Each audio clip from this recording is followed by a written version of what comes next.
गुरुर ब्रह्मा गुरुर विष्णू गुरुर्देवो महेश्वरा गुरुर साक्षात परब्रह्म तस्मै श्री गुरुवे नमः. ब्रह्मज्ञानाने युक्त ब्रह्मक्रिया करणं, साधना सेवा सत्संग म्हणजेच चैतन्याच्या मार्गावर चालणं. दिस इज द हार्ट ऑफ मदत foundation. This is the heart of मदत फाउंडेशन. मदत फाउंडेशनचा खरा कार्यकर्ता मी त्यालाच म्हणेल जो ब्रह्मज्ञानाने युक्त ब्रह्मक्रिया करून चैतन्याच्या मार्गावर सतत अभ्यास करेल. बाकीचे सगळे बाकीचे सगळे हौशी गौशी नवशे, पण ब्रह्मक्रियेला कमी लेखून चालत नाही. कारण आपल्या अस्तित्वाचा, आपल्या जीवनाचा मुख्य उद्देश आहे मला या भौतिक जीवनात दुःखी दरिद्री आणि निराश आयुष्य जगायचं नाही. आणि त्याच्यासाठी काय मिळवलं पाहिजे? समृद्धी. आणि समृद्धी आहे, पण मानसिक शांतता जर नसेल तर ती समृद्धीचा उपयोग काय? लाखो करोडो रुपये माझ्या बँकेत असतील, पण माझ्या मनाला शांतता नसेल आणि अशांततेमुळे मला जर झोप येत नसेल तर काय उपयोग आहे माझ्या बँक बॅलन्सचा? आणि म्हणून मला मनशांती सुद्धा पाहिजे. समृद्धी, मानसिक शांतता आणि आत्म्याचा अखंड आनंद, या तिघही गोष्टी जर मला माझ्या जीवनात याची देही याची डोळा प्राप्त करायचा असेल तर ब्रह्मज्ञानाने युक्त ब्रह्मक्रियेला पर्याय नाही. ब्रह्मक्रियेमुळे शरीर शुद्ध होतं. आणि जोपर्यंत तुम्हाला रुमाल घेऊन बसावं लागतं तोपर्यंत समजा की अजून वात पित्त कफ बॅलन्स झालेला नाही. आणि अशा व्यक्तीने अजून ब्रह्मक्रिया केली पाहिजे. जो प्राण अपान यज्ञ करे, जो प्राण अपान यज्ञ करे, कुंडलीले सुखमा सूक्ष्म चले और मैंपन के मैं को डंक डसे और जोगी का कल्याण करे. अशी ही कुंडलिनी शक्ती जागृत करण्याची ही साधना आहे. इथं पाहिजे प्रामाणिकपणा स्वतःचा स्वतःशीच. ही ऊर्जा ही ऊर्जा आणि ऊर्जा दिसत नाही, ऊर्जा फील करावी लागते. ऊर्जेचा परिणाम झाला ना मग आपण त्या गोष्टीवर विश्वास ठेवतो. समजा राजगुरुनगरला एक बॉम्बस्फोट झाला, मोठा कडकडून मोठा बॉम्बस्फोट फुटला, जोरात आवाज आला आणि त्या आवाजामुळे इथली ही जी काच आहे खिडकीची ती फुटणार की नाही फुटणार?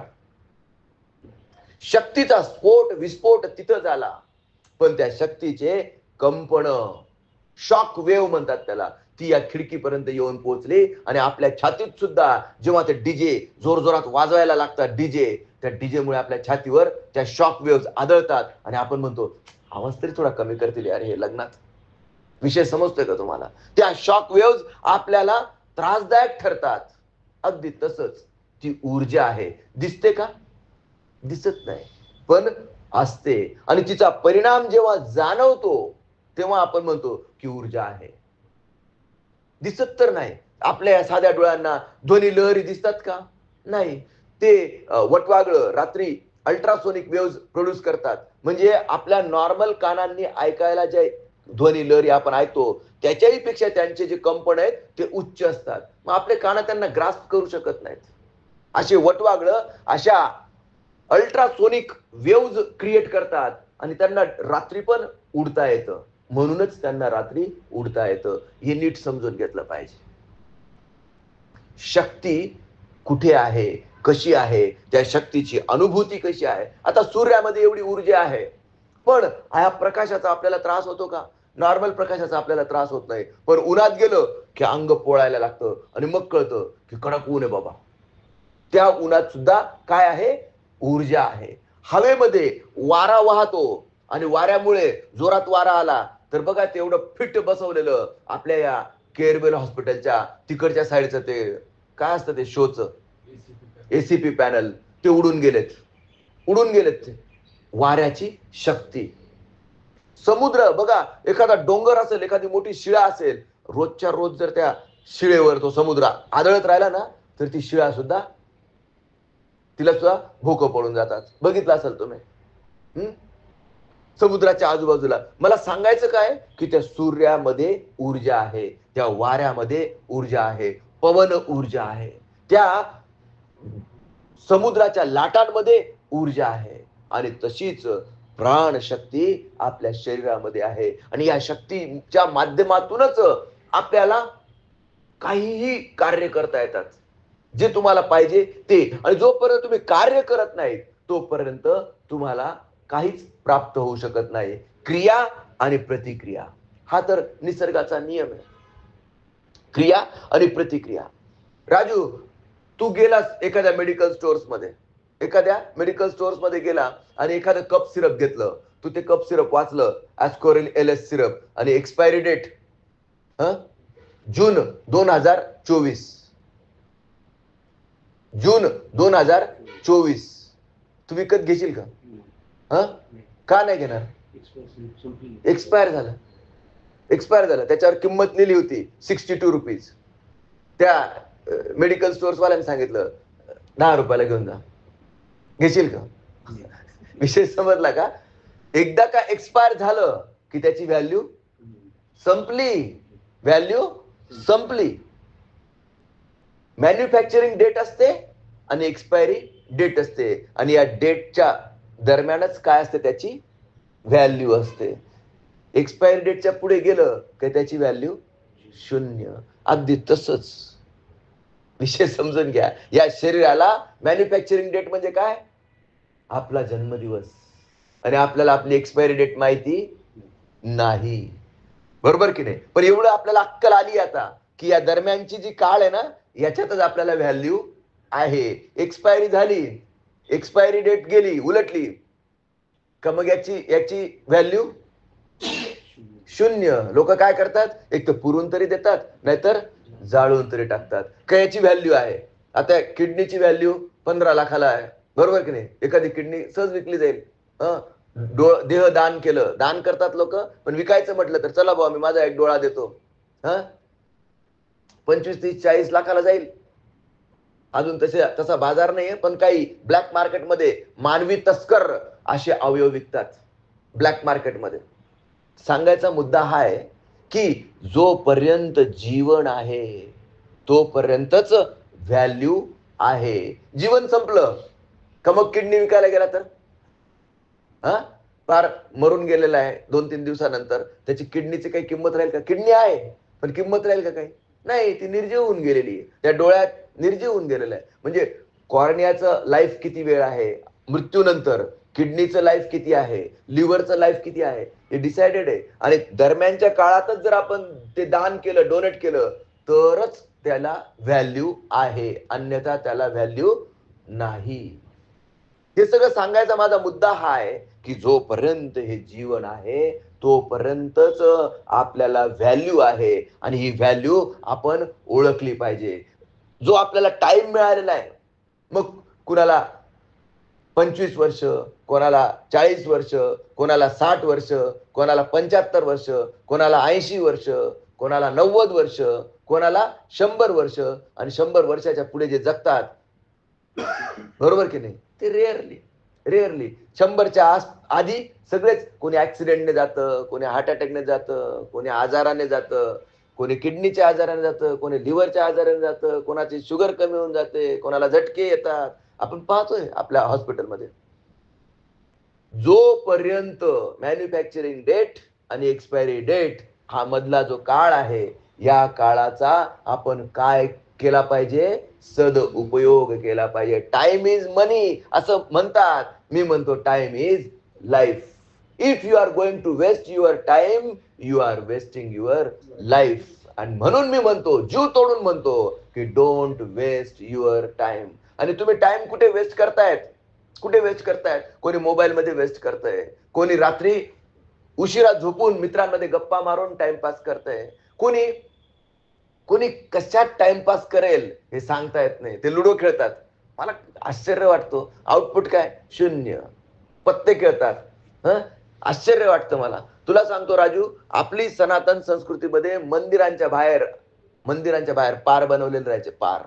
आणि त्या पारवर असं म्हटलं जातं की मंदिराचं दर्शन घेतलं आणि जोपर्यंत तुम्ही त्या पारावर 5 मिनिटं बसत नाहीत किंवा त्या मंदिराच्या गाभाऱ्यात 5 मिनिटं बसत नाहीत, तोपर्यंत तुमची पूजा पूर्ण होत नाही. तिथं बसणं म्हणजे काय? अरे मेडिटेशन करण्याकरता हे पार बनवलेले होते आणि आता तिथं लोक काय करतात? पत्ते खेळतात किंवा राजकारणाच्या चकाट्या पिटतात. Yes or no? कुठेही जा, पारावर बसून काय करतात? या राजकारणाच्या कुच्च्या तोडतील, याचा कुच्च्या तोडतील, येणाऱ्या जाणाऱ्या माया बायांकडे बघतील सीसीटीव्ही कॅमेरे लावून. हं, ती आली आणि तिने कोणती साडी घातली होती आणि ती ती कशी चालत होती, याच्यापेक्षा वेगळं काय बोलतात तिथं पाऱ्यावर? सांगायचा मुद्दा हा आहे की if you are wasting your time, you are wasting your life. Don't waste your life. आणि त्या लाईफची व्हॅल्यू या दोन गोष्टींच्या दरम्यानच आहे. दुःख, ये जिंदगी है इसलिए तो दुख है. जिंदगी है इसलिए तो दुख है, वरना मौत के बाद तो सबको जलना है. जलने का भी एहसास नाही है. मेल्यानंतर काल थोडासा चटका लागला तर 3 तास हुळहुळ करत होतं, बरोबर? पण मेल्यानंतर हा चटका लागतो का? जळून जातं, खुशाल जळून जातं. सांगायचा मुद्दा नीट आपण समजून घेतला पाहिजे. ब्रह्मक्रियेने शरीर शुद्धी आणि ब्रह्मज्ञानाने मनाची शुद्धी. काय गेलं तुझं? काय गेलं? काय आणलं होतं? काय बरोबर घेऊन जाणार आहे? हे बेसिक प्रश्न आपण आपल्या अंतरात्म्याला आपल्या साक्षी ठेवून आपण स्वतःलाच विचारलं पाहिजे की बरोबर येताना अरे कपडे सुद्धा नव्हते आपल्या अंगावर, कपडे सुद्धा नव्हते. बरोबर येताना आपण काहीच आणलं नाही. बरोबर इथून जाताना काहीच घेऊन जाताही येणार नाहीये. मग याने मला लुबाडलं, त्याने मला धोका दिला. अरे द्या सोडून. Let go. हे जर तुम्ही सोडून देऊ शकलात, मी म्हणतो मरायच्या आधी जिंकण्याचं हे साधन आहे. Let go. ज्यांनी जे काही केलेलं ना आयुष्यात, नाही तर बऱ्याच वेळा काय असते, आपल्या मनाला आडी बसलेली असते आणि सक्का लहान भाऊ म्हणतो, मोठ्या भाऊने मला लुबाडलेलं आहे, मरून गेलो तरी मी त्याला सोडणार नाही. अरे काय उपयोग आहे त्याचा काय उपयोग आहे? मरून गेलो तरी मी त्याला सोडणार नाही. याच्यात त्याचा आत्मविश्वास आहे का अभिमान आहे का अहंकार आहे? मरून गेलो तरी सोडणार नाही. हीच वासना तो घेऊन जातो आणि जन्म घेणे लागे वासनेच्या संगे. आणि मग पुनरपी जननम पुनरपी मरणम पुनरपी जननी जठरे शयनम. याच्यातून आपल्याला बाहेर पडायचं असेल, या जन्म मृत्यूच्या चक्रातून आपल्याला बाहेर पडायचं असेल तर शंकराचार्यांनी सोपा इलाज सांगितलेला आहे आणि तो म्हणजे भज गोविंदम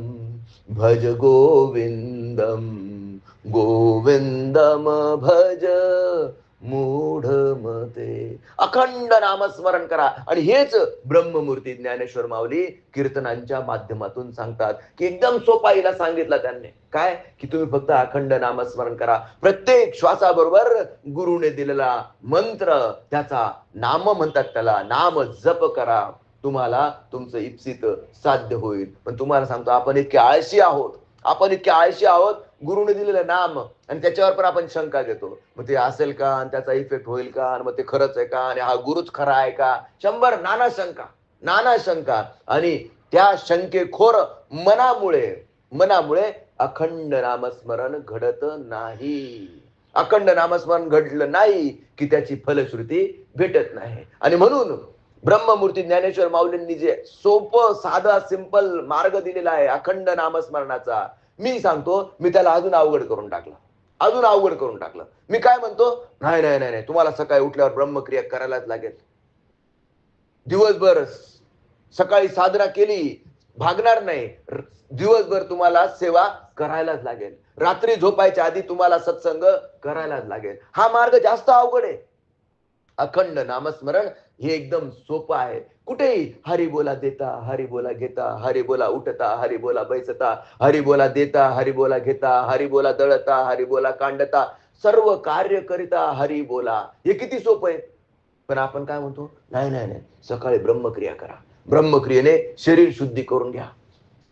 ब्रह्मज्ञानाने मनाची शुद्धी करून घ्या. आणि जेव्हा शरीर आणि मन शुद्ध होईल, साधना सेवा सत्संगाच्या मार्गावर तुम्ही चालाल, तर तुम्हाला आत्मप्राप्ती होणार, आत्मदर्शन होणार, सेल्फ रिअलायझेशन होणार. हा, हे अवघड करण्यामागचा उद्देश काय माहिती का? अरे ह्या निमित्ताने तरी तुम्ही नामस्मरण कराल. विषय समजला का तुम्हाला? दिवसभर दिवसभर चराचरात भगवंताला बघून तुम्ही ज्यावेळेस नामस्मरण करतात, तेव्हा तुमचं जीवन हीच एक साधना होऊन जाते. आणि अखंड साधना केल्याशिवाय त्याची प्राप्ती होत नाही. तो मीच आहे हे जरी सत्य असलं तरी तो आणि मी वेगळा भौतिक दृष्टीने भासतो, वाटतो, असतो. तो आणि मी एकच आहे हे मन सहजासहजी स्वीकारत नाही. का? कारण तू दिसतो ना बाबा, तुला लिमिटेशन्स आहेत. तुला जर सांगितलं सोपा या बोटाने हलव, तर हलवू शकशील का? नाही. तुला लिमिटेशन्स आहेत, तुझ्या शक्तीला मर्यादा आहेत. पण जेव्हा हीच मर्यादित शक्ती त्या अमर्यादित ऊर्जा स्रोताला कनेक्ट होते, तेव्हा तुमच्याच माध्यमातून महान कर्तृत्व उदयास येतं. हा माझा प्रत्यक्ष अनुभव आहे. हा नुसता बोलाचाच भात आणि बोलाचीच कढी नाही. आणि म्हणून मी म्हणतो, तुमच्या रूपातल्या या लिमिटेड एनर्जीच्या सोर्सला त्या अनंताशी जोडलं, आणि अनंताशी जोडलं जाणं यालाच म्हणतात शिवयोग. यालाच म्हणतात शिवयोग. शिव म्हणजे अनंत आणि योग म्हणजे शिवाशी स्वतःला जोडलं जाणं. आणि अशी ही जोडण्याची प्रक्रिया म्हणजेच साधना सेवा सत्संग. तुम्हाला वेळेचं महत्व पटावं. तुम्ही विनाकारण टाइमपास करू नये. Time is your responsibility. Time, वेळ ही तुमची स्वतःची जबाबदारी आहे. आणि तो वेळ कसा वापरायचा हे केवळ आणि केवळ तुमच्या हातात आहे. तुम्हाला सद्बुद्धी प्राप्त व्हावी, तुम्ही कुठेही वेळ वाया घालू नये. कुठलं लक्ष तुम्ही निर्धारित केलेलं आहे, काय टार्गेट तुम्ही ठेवलेलं आहे, ते टार्गेट अचीव करण्यासाठी तुम्हाला अनंताची ऊर्जा प्राप्त व्हावी, या शुभेच्छेसह आजच्या या सत्संगाला आपण विराम देऊया. श्री गुरुदेव दत्त.